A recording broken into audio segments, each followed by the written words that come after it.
So Christian, let's talk about some recent news. A Formlabs reseller in Germany posted on LinkedIn titanium parts they had produced on their Formlabs Fuse-1. I believe this is the first time metal parts have been produced on a Formlabs machine. Can you talk a little bit about that? It was the first time. We never did that before. Of course, this idea is nothing new, and to be honest, to produce parts with our powder on a Formlabs Fuse-1, not far away from what customers are doing every day on other laser sintering machines. But well, it's special because the Fuse-1 is I think a high quality printer for a very reasonable price, and this is something which is new, and yeah, it was very successful. The thing is, that's why we love 3D printing technology called laser sintering. That's an easy system, you know. And you just have a laser system, a galvo scanner, you have a coding system,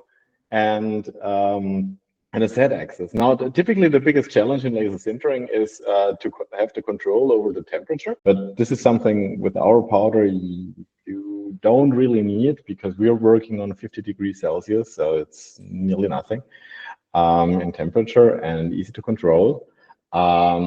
Means what I know from my past as a plastic engineer, the temperature in the machine, this was the biggest challenge. But we don't have this challenge anymore with our powder. So in the end, it's as easy as it looks like. It's a laser, it's a coder, and it's a Z-axis, and that's it. That's a laser sintering system.